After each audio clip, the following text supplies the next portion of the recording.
নমস্কার। গল্পের সাথে কিছুক্ষণে আমি প্রিয়াঙ্কা আপনাদের সকলকে স্বাগত জানাচ্ছি। আমরা শুনছি শ্রী বুদ্ধদেব গুহর একটি উপন্যাস অভিলাষ। আজ আমরা এই উপন্যাসের চতুর্থ পর্ব শুনব। আসুন তাহলে উপন্যাসটি শুরু করা যাক।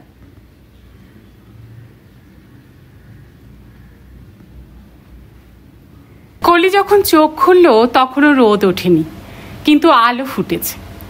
চাপা ফুলের গন্ধে মম করছে সকালের হাওয়া। পাখি ডাকছে যে কত রকম। ইচ্ছে করে যে সারাটা জীবন এমনই দুগ্ধ ফেনে নিব উচ্চ পালঙ্কে অলস ভরে শুয়ে থাকে, যেখানে রোদ নেই, চড়া রোদ, শুধুই এমন সকালবেলার আলো, যেখানে চিৎকার নেই, বাসরাম মিনিবাসের কদর্য আওয়াজ, চিৎকৃত যাতায়াত, যেখানে সবাই ভোরের পাখির মতো মিষ্টি করে কথা কয়, ভোরের বাতাসের মতো স্নিগ্ধ যাদের কুশল জিজ্ঞাসা, স্নিগ্ধ রায়চৌধুরীর মতো অভিজাত সবার ব্যবহার। কিন্তু তা তো হওয়ার নয়। কলি জানে যে হবে না। ছুটি তো ফুরিয়েই এলো, ওদের তো চলে যেতেই হবে। ভারী ভালো লেগে গেছে যে ভাবছে না এলেই হয়তো পারত। পাশ ফিরে পর্ণার দিকে চাইলেও দেখল পর্ণা দু চোখ খুলে প্যাট প্যাট করে চেয়ে আছে কলির দিকে। ওর দু চোখের কোণ গড়িয়ে জলের ধারা গাল ভিজিয়ে দিয়েছে। কি হলো? কলি বলল। ছি, কি ভাবলো ওরা আমাকে দুজনে। ছি ছি, দোষ তো প্রণয়ের। ও জিন নিয়ে গিয়েছিল কেন? নিজে না হয় রাম খেত তো খেত, তাও হোটেলেরই অতিথি এবং মহিলা অতিথিদের সামনে হোটেলেরই কর্মচারীর রাম খাওয়া কি উচিত বল? দৃষ্টিকটু নয় ব্যাপারটা? একে নির্জন জায়গা, রাতের বেলা, আপন পুরুষ আমাদের কেউই ছিল না সঙ্গে। তখন কি স্বল্প পরিচিত মানুষের রাম খাওয়াটা উচিত হয়েছে? ও কি করবে? ও তো রোজই খায়, কিন্তু ও তো বেসামাল হয়নি। তুই নিজে থেকে জিনের কথা না বললে ও হয়তো বলতোই না। ও তো কফি নিয়ে গিয়েছিল আমাদের জন্য, ওকে দোষ দিচ্ছিস কেন? একটু পরে বলল, তুই খেলি না কেন আমার সঙ্গে? তুই শেয়ার করলে তো আমার অতখানি খাওয়া হতো না। খেলাম তো, একটুখানি তো খেলামই, আর খেলাম না, ইচ্ছে করলো না আর। তাছাড়া এখন তো বুঝছিসই দুজনেই বেসামাল হলে কি হতো। মানে হতো না হয়তো কিছুই, কিন্তু হতে তো পারতো। এসব জিনিস বেশি টেশি খেতে হয় বাড়ি বসে বা ঘনিষ্ঠ বন্ধুদের সঙ্গে। কখন যে এই জিনিস কার মাথায় চড়ে তা স্বয়ং বিধাতাও জানেন না। কি দরকার অশান্তি বাড়িয়ে? এমনিতেই তো জীবনে অনেক অশান্তি, উত্তেজনা। পর্ণা উত্তর দিল না কোনো। কলি আবার বলল, পর্ণা, ভুলে যাস না এটা বিলেত আমেরিকা নয়, এখনো হয়নি। মাসিমা ঠিকই বলেন, একা মেয়েদের এখানে পদে পদেই বিপদ। আপন একজন পুরুষ ছাড়া সত্যি একা তাদের কোথাওই যাওয়া উচিত নয়। ফুহ, আপন পুরুষ কথাটা ভালোই কয়েন করেছিস। মুখে ঘৃণার হাসি আধফোঁটা হলো পর্ণার। বলেই বিছানাতে উঠে বসলো পর্ণা। বলল, সব পুরুষই পর। পুরুষ আবার কখনো আপন হয়? মা কি জানেন? বাবার মতো ভেবা গঙ্গারাম ভালো মানুষ মায়ের আঙ্গুল তাড়িত পুরুষকে দেখে ভেবেছেন। তাহলে সব পুরুষকেই পরপুরুষ বলছিস? হেসে বলল কলি পর্ণার স্বাভাবিকতা ফিরিয়ে আনার জন্য। জোর করেই হাসল। ছুটিটা এমনভাবে নষ্ট হয়ে যাক ও তা চায় না। পর্ণা হেসে বলল, তাই তো দেখছি। বলেই হঠাৎ ফুপিয়ে কেঁদে উঠল পর্ণা। বলল, ওই ডিভোর্সটাই আমাকে ভেঙে চুরে দিয়েছে। কলি কথা না বলে চুপ করে রইল। সব কথার উত্তরে কথা হয় না, কথা বলা উচিত নয়। কিন্তু পর্ণাকে কথাতে পেয়েছে। সে বলল, তুই জানিস বাবা আমার 500 লোককে নেমন্তন্ন করেছিলেন। ক্যাটারের ডিশ নিয়েছিল 80 টাকা করে, তাও মিষ্টি ছাড়া। তাছাড়া একটি ঘরে ড্রিঙ্কসের বন্দোবস্তও ছিল। মা আর ঠাকুমার যত দারুণ পুরনো গয়না তা সব ভেঙে মা আমার ইচ্ছে মতো নতুন ডিজাইনের সব গয়না গড়িয়ে দিয়েছিলেন।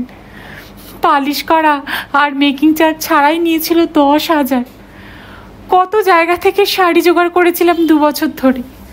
স্বামীর সঙ্গে কত জায়গায় বেড়াতে যাব, পার্টিতে যাব, সব।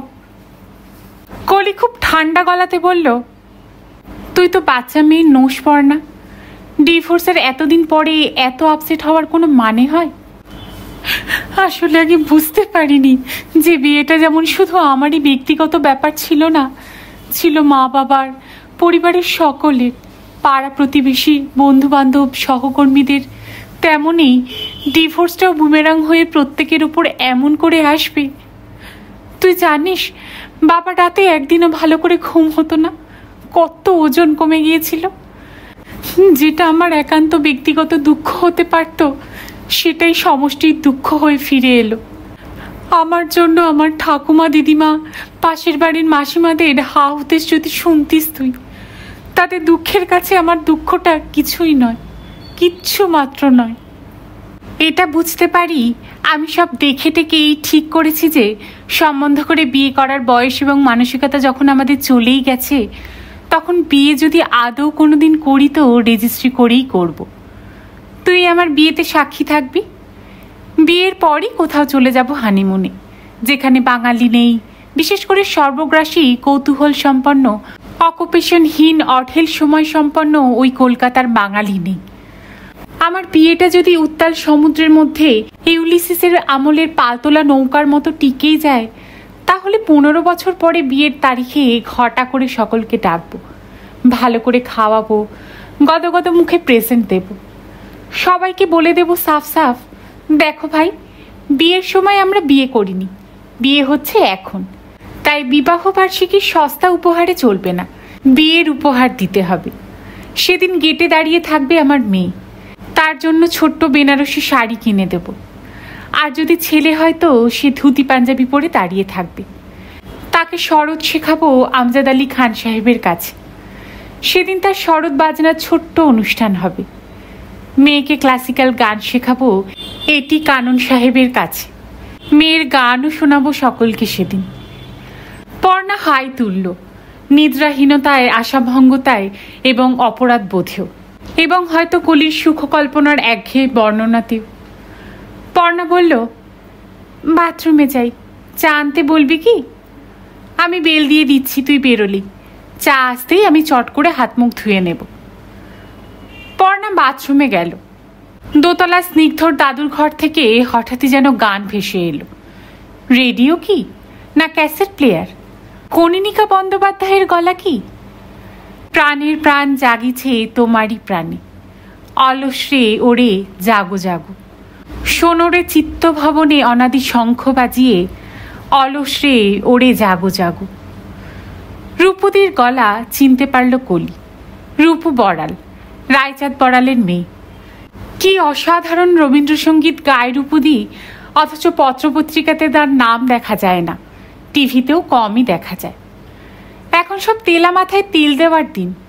50 বছর আগে যিনি বা যারা ভালো গান গাইতেন, তাদের যশের শিখরে শতরঞ্চি বিছিয়ে ইয়ার দোষ চামচে নিয়ে জাকিয়ে বসে আছেন, যেখানে কেউ পৌঁছতে চেষ্টা করলেই মাথায় ডান্ডা মারছে চামচেরা। বড় নৈরাজ্যের সময় চলছে এখন বাংলা গান, শিল্প, সাহিত্য, সংস্কৃতির ক্ষেত্রে। বড় লজ্জার সময়ও, বড় গুণহীনতার নির্লজ্জ নগ্ন বাহুবলের প্রদর্শনী। গানটি যেন এই বৈশাখের সকালের প্রতিটি রন্ধ ভরে দিয়ে গেল, কলির প্রতিটি রোমকূপে প্রাণের প্রাণে সঞ্চারিত করে দিয়ে গেল। যেমন কথা তেমন সুর, তেমনই গাওয়া। রবীন্দ্রনাথকেও ভালো করে পড়ল না পর্ণারা, কলির ছোট ভাই পিকলুরা, অথচ ওরা কি না জানে। কথা শুনলে মনে হয় ওরা সব জানতা। গানটি শেষ হতে হতেই পর্ণা এলো বাথরুম থেকে। কলি বলল, আশ্চর্য, কাল সকালে এই গানটাই আমার গাইতে খুব ইচ্ছে করছিল, খুবই ইচ্ছে করছিল। তুই কি শুনলি গানটা রূপদির? আমার এখন কোনো গান শোনারই মুড নেই, শুধু কাল রাতের কথাই ভাবছিলাম। সরি কলি। স্নিগ্ধ আর প্রণয় কি মনে করলো? হানসু আর তার বন্ধু, ভদ্রলোকের সঙ্গে আর হানসুর সঙ্গে ভালো করে আলাপও করা হলো না। ছি। বেল দিয়েছিস চায়ের জন্য?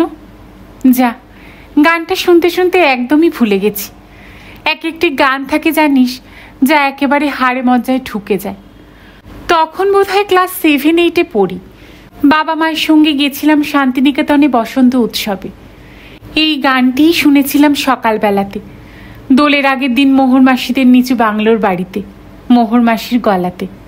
বসন্ত উৎসবের রাতে বাচ্চু মাসি গিয়েছিলেন তুমি কিছু দিয়ে যাও। বাবার বন্ধু রাজীব কাকার ছেলে ছিল মদন, সে ওখানেই পড়তো। কি যে হয়ে গেল জানিস, সেই ধুতি পাঞ্জাবি পরা, দাঁত উঁচু, অতি সাধারণ কালো কালো ছেলেটির জন্য বুক ধরফর করতে লাগলো আমার।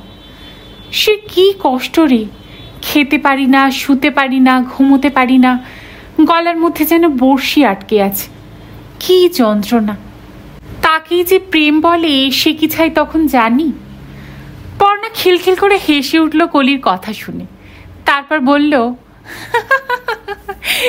তারপর কি হলো? কলির ভালো লাগলো পর্ণাকে দেখে, তাহলে গুমোট কাটছে।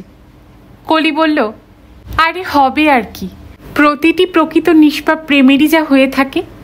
রোমিও জুলিয়েট, লায়লা মাজনু, মণিপুরের থৈব থাম্পার বেলাতেও যা হয়েছিল তাই, বিচ্ছেদ। তোর সেই মদন এখন কি করে? কি জানি কি করে, বহুকাল দেখানি। রাজীব কাকু ফিশারিজ ডিপার্টমেন্টের অফিসার ছিলেন। এখন আমার সেই প্রথম ও শেষ প্রেমের মদন কেমন দেখতে হয়েছে কে জানে তা। শুনেছি স্ত্রী ও 2 ছেলে মেয়ে নিয়ে সংসার করছে। তবে এটা ঠিক যে প্রেমে জীবনে ওই একবারই পড়েছিলাম, আর হবে না। প্রেমের জন্য পরিবেশ চাই, প্রচুর বোকামি থাকা চাই, অনভিজ্ঞ হওয়া চাই। কলকাতাতে যেসব সম্পর্ক হয় সেগুলো কেনাবেচার সম্পর্ক, কামের, কেরিয়ারের, সোশ্যাল স্ট্যাটাসের কন্ডিশন প্রেম, সেসব অধিকাংশই কনভেনিয়েন্সের প্রেম। তারপর একটু চুপ করে থেকে বলল, সত্যি কথা বলবো একটা? কি? ভোরতে আইব্রো পেন্সিল ঘষতে ঘষতে শুধুলো পর্ণা। কাল রাতে ছিড়ছিড়ি না ঝিরঝিরি ঝিলের পাশে দাঁড়িয়ে অমন চাঁদের আলো, ওই অমন গন্ধে স্নিগ্ধর পাশে বসে থাকতে থাকতে অনেক বছর পরে বেশ একটা প্রেম প্রেম ভাব জেগেছিল মনে। আমি তোকে টুপিয়ে দিলাম, সিরিয়াস গলাতে বলল পর্ণা। কলি হেসে পর্ণার কাছে গিয়ে ওর গায়ে ভেঙে পড়ে বলল, সত্যি বলছি, তুই যে আমার বন্ধু নো, শত্রু, কালই প্রথম জানলাম। বলেই কলিং বেলের বোতাম টিপল। তারপর দরজার খিল খুলতে খুলতে বলল, খুব বাঁচিয়েছিস রে পর্ণা, কাল যদি সত্যি প্রেম হয়ে যেত। বলে আবারও হাসতে লাগলো জোরে জোরে, ফুলে ফুলে। এমন সময় দরজার পাশে কার যেন গলা শোনা গেল। আসতে পারি? আসুন, পর্ণা বলল। আমি প্রণয়, চলে যাচ্ছি, তাই আপনাদের সঙ্গে একবার দেখা করতে এলাম। কোথায় চলে যাচ্ছেন? আমি রেজিগনেশন দিয়েছি। না না, আমাকে কেউ বাধ্য করেনি, স্বেচ্ছাতেই আমি রেজিগনেশন দিয়েছি উইথ ইমিডিয়েট এফেক্ট। আমার অপরাধের কোনো সীমা নেই, আমাকে আপনারা মার্জনা করবেন।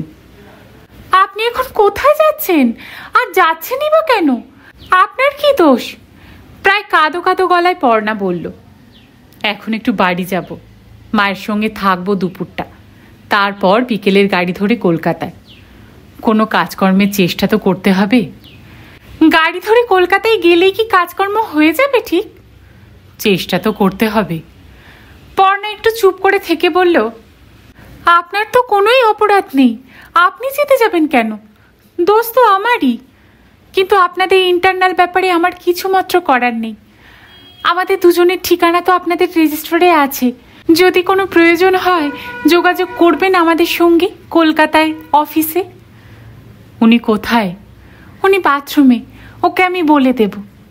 একটু আহত মনে হলো প্রণয়কে, পর্ণা কলির সঙ্গে ওকে দেখা করতে দিল না বলে।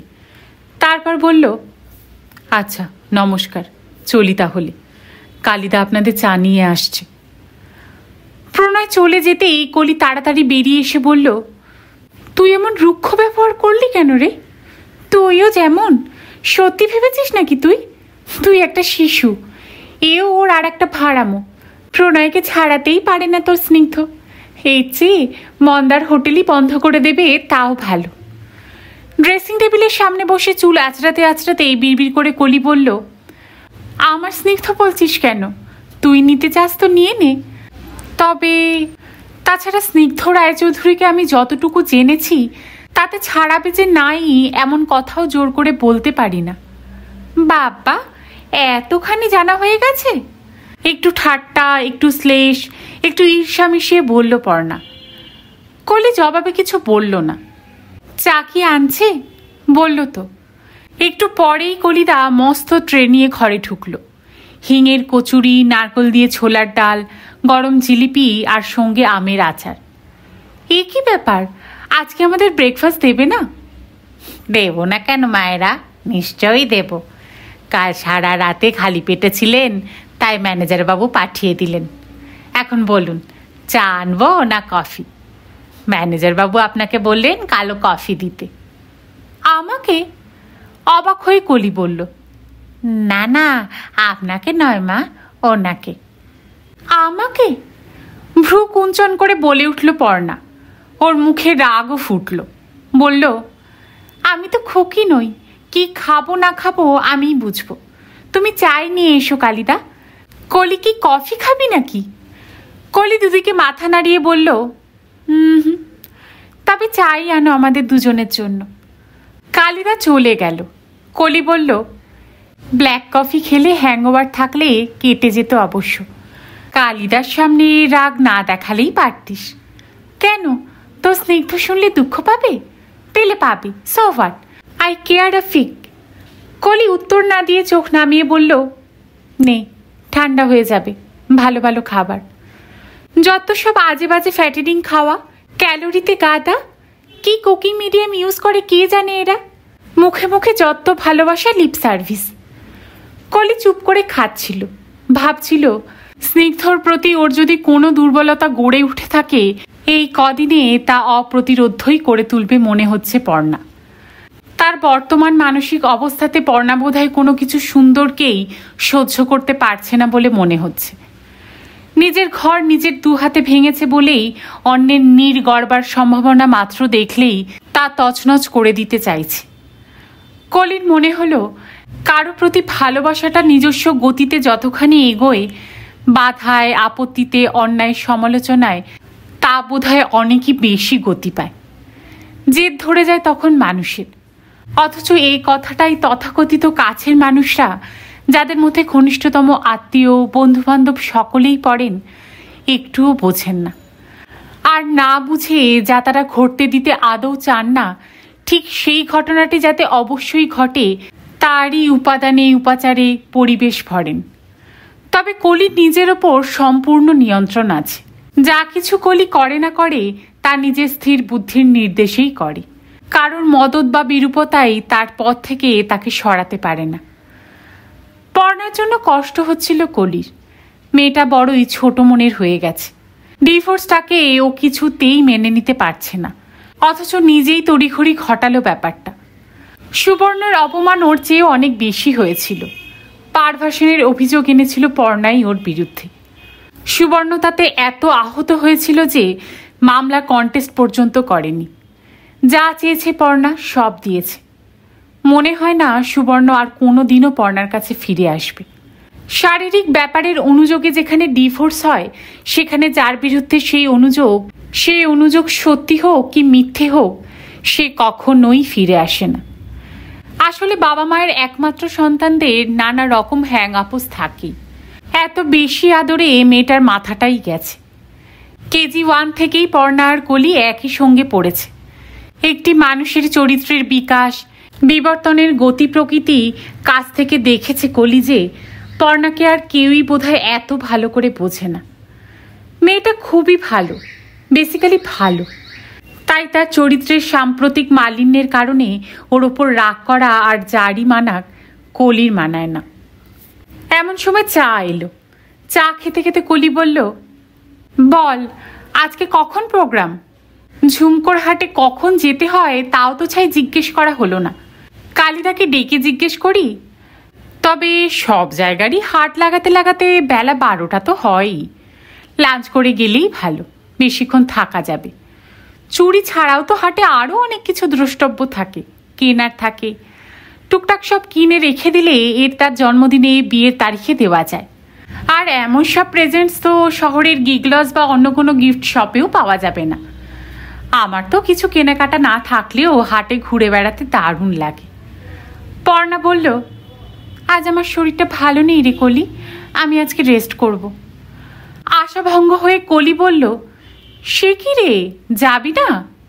তুই জানা, আমার সঙ্গে তোর কি? সব জায়গাতেই যে তল পাকিয়ে যেতে হবে তার কি মানে? না তা না, মানুষ প্রত্যেকেই তো একাই। একাকিত্ব একটু ঘোচাবার জন্যেই তো কাছের লোক, বন্ধু। আমরা এলাম দুজনে এখানে দোকা থাকার জন্যেই তো, নাকি? মাঝে মাঝে কাউকে ভালো লাগে না, একদম একা থাকতে ইচ্ছে করে, পর্ণা বলল মুখ অন্যদিকে ফিরিয়ে। কথাটার মধ্যে কলির প্রতি আঘাত যে ছিল সেটা কলির কান এড়ায়নি। সেটা ঠিক, আমারও করে, তবে তাই কর তুই। আমি আগে চানটা সেরে নিয়ে আর্লি লাঞ্চ করে বেরিয়ে পড়বো একটা রিক্সা নিয়ে। কালিদাকে বলবো ঠিক করে দিতে, চেনা রিক্সা এবং বিশ্বস্ত। কেন, তোর তো সোফা ড্রিভান লিমুজিনই আছে, পর্ণা বলল ঈষৎ শ্লেষের সঙ্গে। কলি পূর্ণ দৃষ্টিতে চাইল পর্ণার চোখে, মুখে কিছু বলল না। তারপরই বলল, চানে যাই, চা খাওয়া হলে বিলটা দিয়ে দিস, ট্রে আর বাসনগুলো নিয়ে যাবে। ঠিক আছে, পর্ণা বলল, তাও মুখ ফিরিয়ে অন্যদিকে। কলি চুপ করে রইল। তারপর ঠিক করলো যে আজকে যাবেই না ঝুমকোর হাটে। গেলে যাবে একদিন পরে, একাই যাবে। না গেলেও হয়, যেতেই হবে তার কি মানে আছে? প্রতি রাতেই বিধিভূষণের সেবা করে স্নিগ্ধ শোয়ার আগে, আর প্রণয় যায় সকালে তার প্রাতঃকালীন চা খাওয়া হয়ে গেলে। প্রণয় তার বাবার দেখা দেখি বিধুভূষণকে ছোটবেলা থেকেই ডাকে বড়বাবু বলে। বিধুভূষণই ধমকে বলেছেন, আমি তোর বাবার বড়বাবু ছিলাম, তা বলে তুই বাবু বলার কে রে? তুই আমাকে দাদু বলবি। সেই থেকেই বড় দাদু। বিধুভূষণ মানুষটি অসাধারণ, অন্য 10টি কেন 99টি মানুষের সঙ্গেই তার কোনো মিল নেই। তার অসাধারণত্বের প্রমাণ তার জীবন, তার কৃতি সন্তান, সবার্থে কৃতি এবং মানুষ হওয়া একমাত্র বংশধর স্নিগ্ধ। আজকালকার দিনে মানুষ হওয়া বলতে বোঝায় বড় চাকরি করা, পেশায় সফল হওয়া, বড় ব্যবসাদার হওয়া, লক্ষ্মীর সার্থক উপাসক হওয়া। কিন্তু বিধুভূষণের অভিধানে মানুষ শব্দটির ব্যাখ্যা বড় গোলমেলে। তাই তাঁর অভিধানে স্নিগ্ধ মানুষ, প্রণয় মানুষ, প্রণয়ের বাবা, বিপ্রদাসের হেড ড্রাইভার বাটুরুদ্রও মানুষ। বিপ্রদাসও মানুষই বটে। বিধুভূষণের সংজ্ঞাতে ফেললে আজকালকার 99% মানুষই অমানুষের পর্যায়ে চলে যায়। বিধুভূষণের এই 87 বছর বয়সেও রসবোধ অত্যন্ত তীক্ষ্ণ। স্ত্রী, পুত্র, পুত্রবধূ সকলকেই হারিয়েছেন তিনি। কিন্তু যে শোক সাধারণ মানুষকে জড় পদার্থ করে চলে যেত, সেই শোকও তার ব্যক্তিত্বকে একটুও বদলাতে পারেনি। ঠাকুর দেবতা একেবারেই মানেন না। ওই প্রজন্মের মানুষ হয়েও ঠাকুর দেবতা মানেন না এমন কম মানুষকেই দেখা যায়। কিন্তু ঈশ্বর মানেন। এই বিশ্বব্রহ্মাণ্ড যে কোনো মহৎ অদৃশ্য শক্তির দ্বারা পরিচালিত হচ্ছে তা মানেন। যে শক্তি পাখির গলায় সুর দিয়েছেন, ফুলের পাপড়িতে রং, শিশুর কণ্ঠে চিকনতা, নারীর হৃদয়ে প্রেম, তাকে মানেন। তার সাধারণ জ্ঞানও অত্যন্ত তীক্ষ্ণ। নবাগত চোখের দিকে এমন করে তাকান যে সেই তীক্ষ্ণ, তীব্র, প্রগাঢ় বুদ্ধিময় দৃষ্টিতে সেই আগন্তুক বিদ্ধ হয়ে যান এই বয়সেও। আর তার ব্যক্তিত্ব, প্রচণ্ড ন্যায় অন্যায় জ্ঞান এবং মানুষ চেনার ক্ষমতা। এমনিতেও নিয়মিত 8 ঘন্টা পড়েন। তার মধ্যে বিভিন্ন পত্রপত্রিকার পুজো সংখ্যাও যেমন আছে, তেমনি দর্শন, অর্থনীতি, রাষ্ট্রনীতি, শিল্পকলা, সঙ্গীত ইত্যাদি সব বিষয়েরই বই আছে।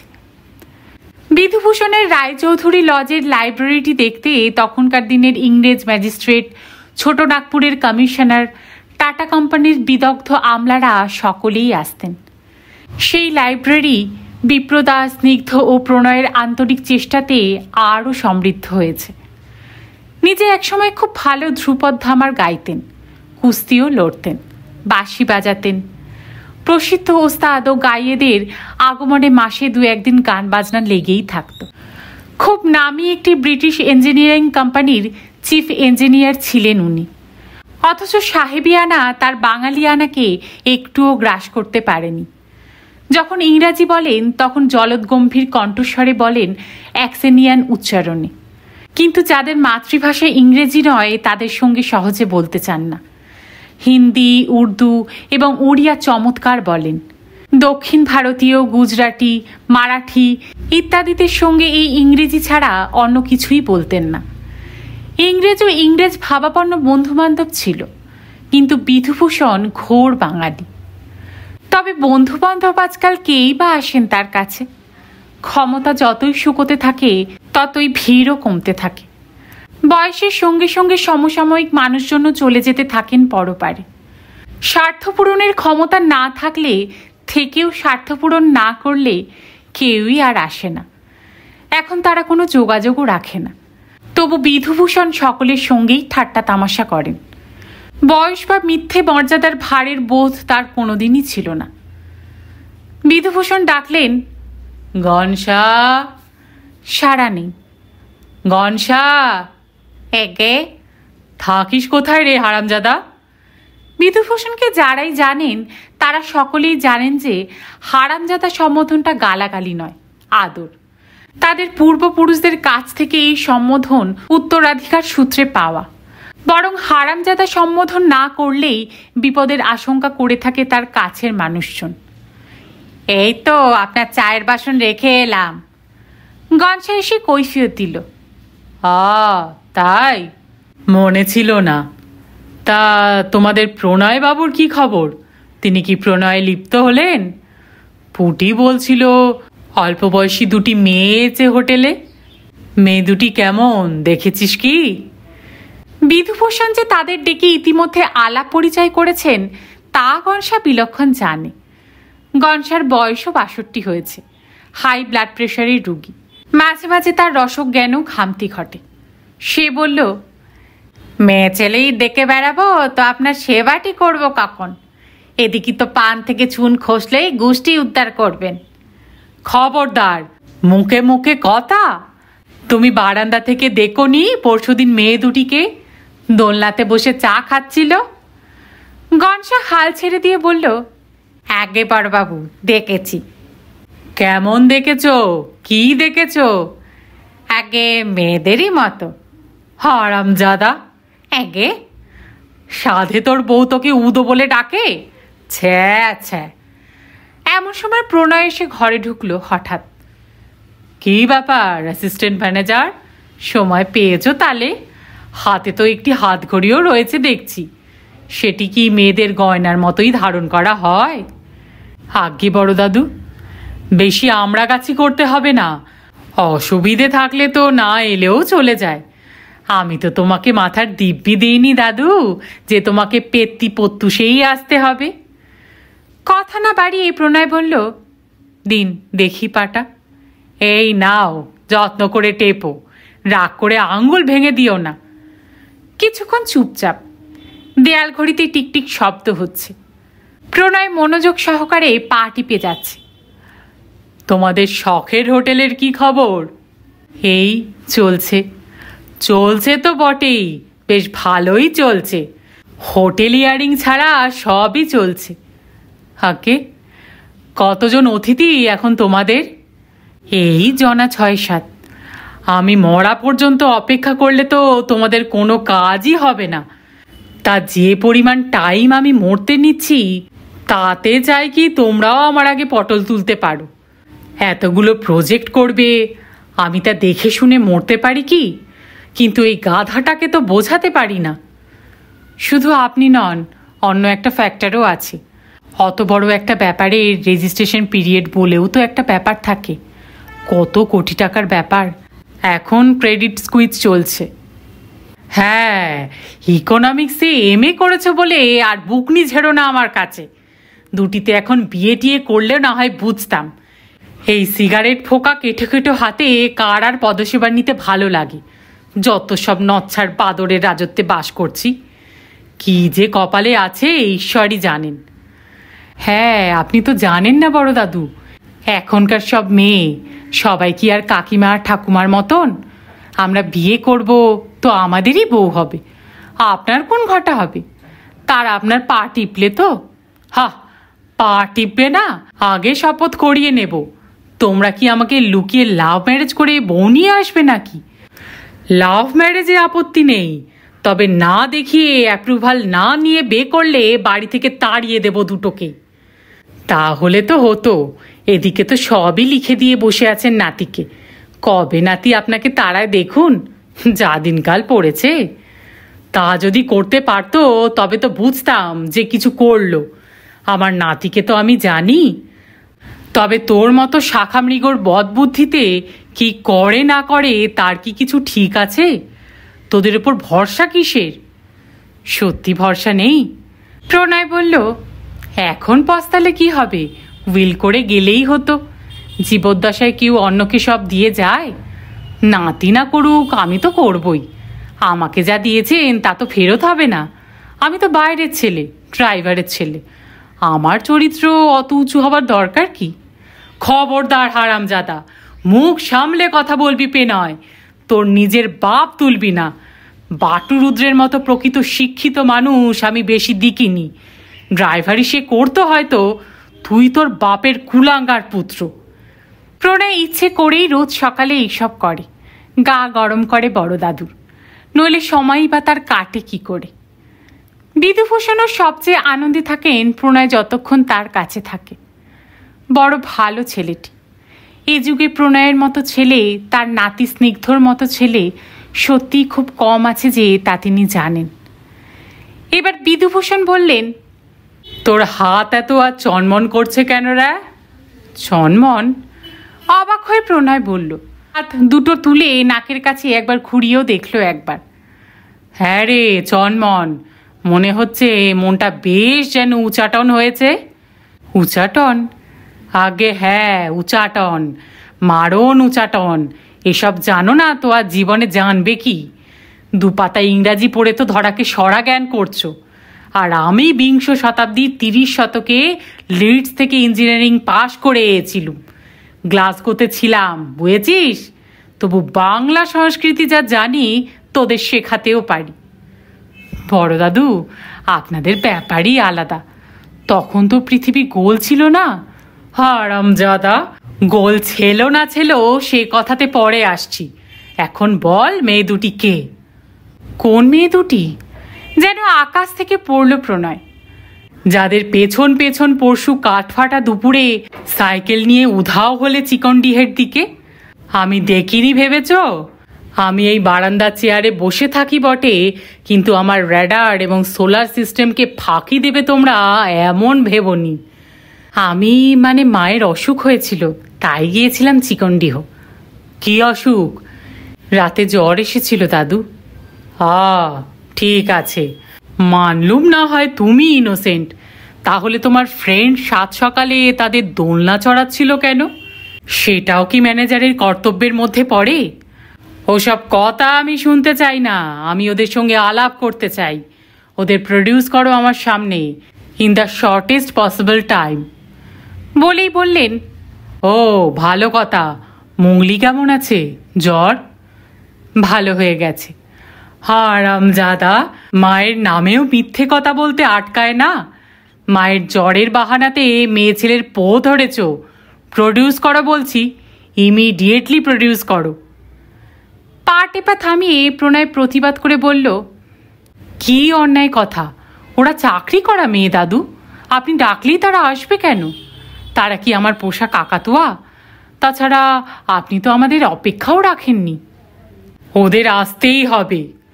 ওসব আমি জানি না। আমি ম্যানেজারকে ডেকে দিচ্ছি, আপনি ডেকে যা বলার বলুন, তার সঙ্গে বুঝে নিন কি। বিধুভূষণ বললেন, ইডিয়েট, এগুলো ম্যানেজারের কাজ নয়, অ্যাসিস্ট্যান্ট ম্যানেজারের কাজ। তোমাকে বলছি। বলতে বলতেই হাতের কাছে রাখা খাটে হেলান দেওয়া রূপো বাঁধানো লাঠিটার নিচের দিকটা ধরে তুলেই প্রণয়ের গলাতে হাতের অর্ধ গোলাকৃতি দিকটা চকিতে বাড়িয়ে পরিয়ে দিলেন।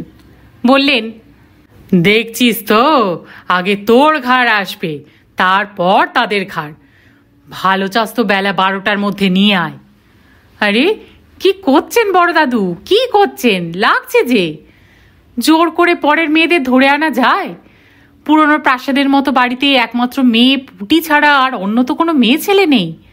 এ কি অন্যায় কথা! পুলিশ কেস হয়ে যাবে যে। চুপ কর বাদর। ওদের বলবি যে ওরা যখন বাগানে ঘোরে আমি তখন ওদের দেখি। আমার তো নাতনি নেই, ওদের দেখে ভারী ভালো লেগেছে, তাই আমি ওদের কাছে ডেকেছি। দুপুরে না পারিস তো কাল সকালে নিয়ে আয়। ওরা সকালে আসতে পারবে না, অধৈর্য গলায় বলল প্রণয়। কেন, তুই জানলি কি করে? তুই কি ওদের প্রাইভেট সেক্রেটারি? এই না বললি কিছুই জানিস না, নচ্ছাড়। ওরা চান্ডিলের দিকে যাবে সকালে। কার সঙ্গে? কেন? সম্ভবত ম্যানেজারের সঙ্গে। ঝুমকার হাট দেখতে যাবার কথা আছে। ম্যানেজার একা দুটিকে সামলাতে পারে? তা দাদুরই তো নাতি, পারবে হয়তো। না পারলে তো আমাকে কি কালিদাকেই বলতো সাহায্যের জন্য। তবে কি রাতে রাতে আনতে পারবে?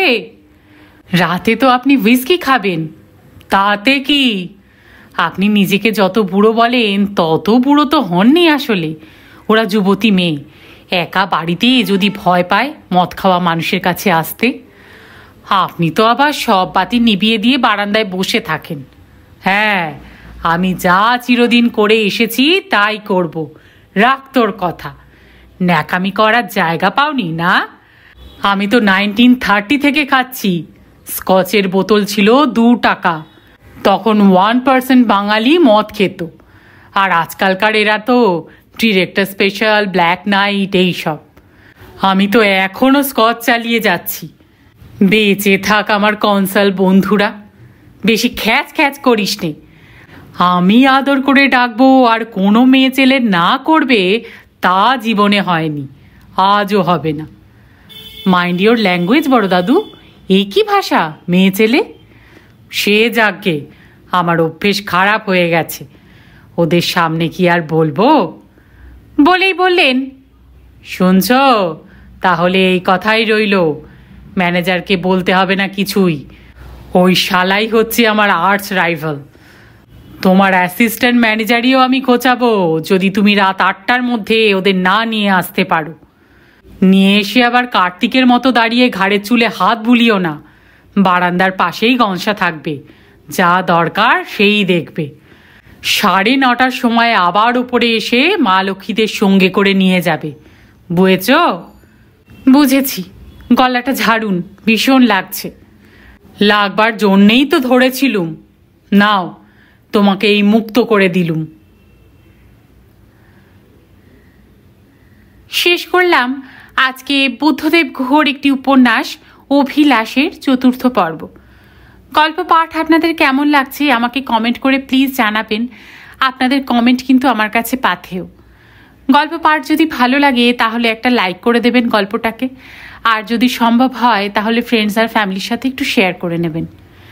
চ্যানেলে যদি আজ নতুন এসে থাকেন তাহলে প্লিজ চ্যানেলটাকে সাবস্ক্রাইব করে নিয়ে পাশে যে বেল আইকনটি আছে তার অল নোটিফিকেশনটা কিন্তু অন করতে ভুলবেন না। সকলে খুব ভালো থাকবেন। গল্প শোনার জন্য আপনাদের সবাইকে অসংখ্য ধন্যবাদ।